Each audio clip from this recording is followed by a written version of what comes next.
Hey everyone, welcome back to the channel. So today I want to talk about a book called Rich Habits by Thomas Corley, and in it he basically studied self-made millionaires and millionaires across the world that he worked with. He was an accountant and a finance man himself, but it's super interesting that he put all this together in a book, and I just wanted to go through the main things, the main traits that millionaires tend to have. So firstly, my name is Jodie if you're new here. I myself work in finance in London, and I've just started this channel, so it's super new, but I mainly talk about like financial well-being, how you can be better with your money, and if you are looking for those kind of things, maybe you can subscribe and help me out. Woo! Okay, let's get into the video. So the first habit I want to talk about is the fact that millionaires don't buy lottery tickets. Now, they do things with their money such as investing, so they do take risks in other ways, but they don't lean into areas like lottery tickets where the likelihood to actually win is so small. Instead, they use that money to invest in things like ETFs or index funds,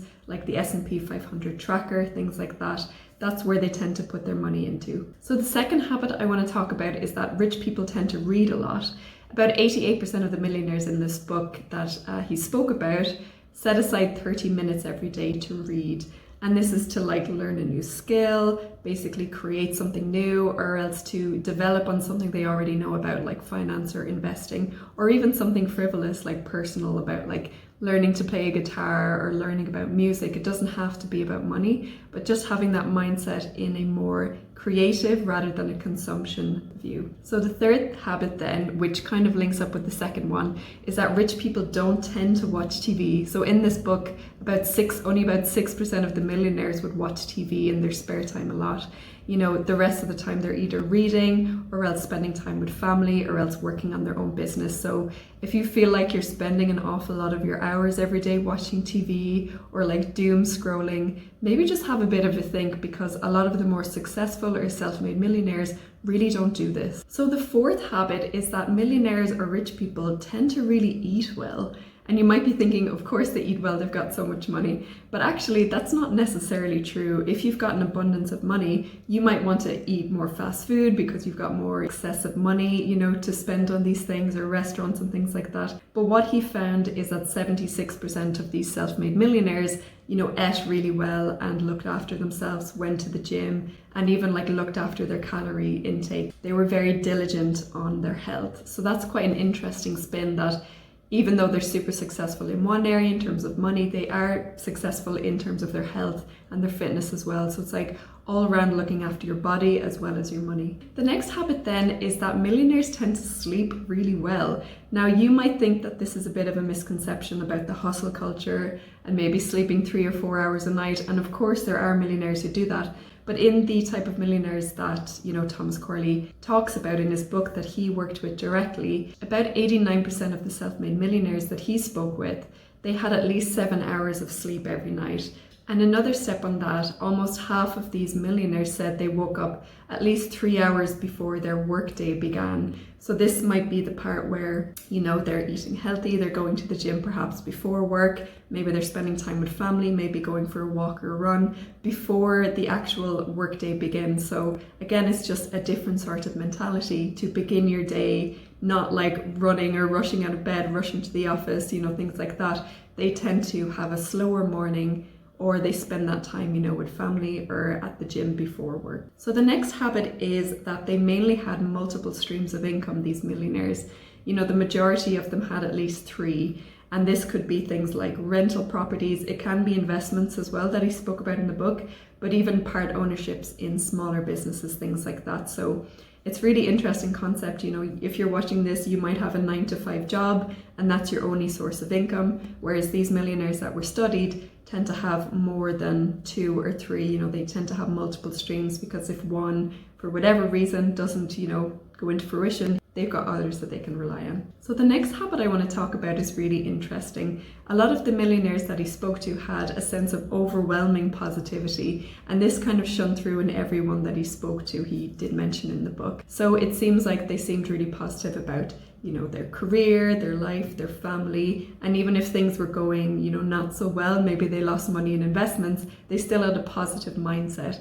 And I think this is an important one that, you know, a lot of us forget to do. A lot of us forget to be grateful for our surroundings. You know, if something bad happens, it tends to dominate our mind compared to like all the good things that are happening. So the fact that a lot of these millionaires, of course, they're successful financially, but they had a different mindset. They were positive in every aspect of their life, or tried to be. The next habit I want to talk about is a lot of these self-made millionaires, seeked feedback from people. Now, if you have a 9-to-5 job like I do at the minute as well, it can be very daunting to get feedback from people if you've done a presentation, for example, or you've done a bit of project work or something like that. I mean, it's very daunting to ask for feedback because you presume someone's going to say something horrible to you. But in this case, in this book, what's interesting is that they really seek that feedback from people so that they could improve.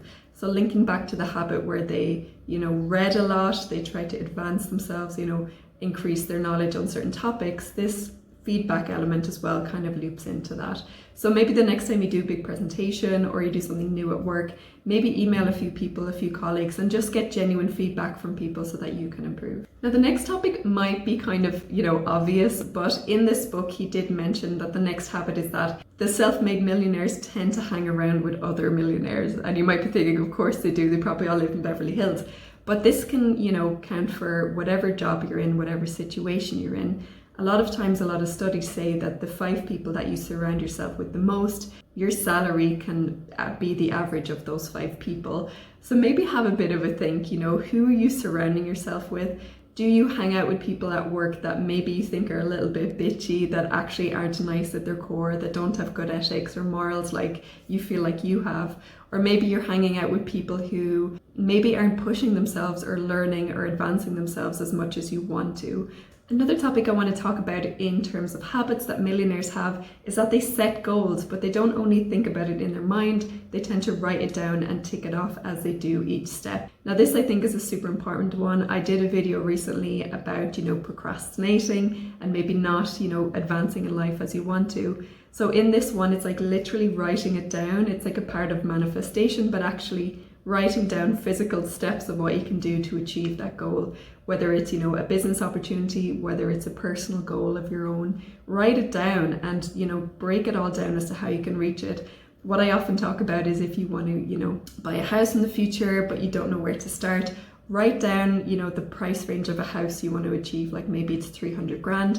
You will need 10% deposit, which is 30 grand. You'll need stamp duty fees if you're in the UK, solicitor fees, things like that. So add up everything that you need to reach that goal, and then understand how much you can save every month and how long it will take you to reach that goal. Because when you break it down like this, like these self-made millionaires, you're able to tick them off and actually achieve them. And the last habit I want to talk about that self-made millionaires tend to lean towards is that they ask for advice. And what I mean by that is they get advice from, tax experts, investing experts. They surround themselves with people who are very knowledgeable in topics, and they aren't afraid to ask questions and deepen their own knowledge of things.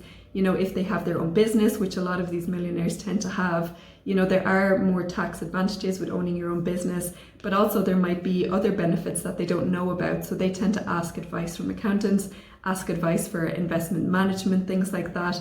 And that's how they get ahead in life in terms of finances and in their own personal well-being. That's it, guys. Thanks for that. Hopefully it was helpful for you guys. I always think it's interesting to study millionaires and rich people in general and see how their mindset is different from, the general public. If you want to buy that book, it's on Amazon. I'll pop it down below. But that's it for me, guys, and I'll see you soon. Bye.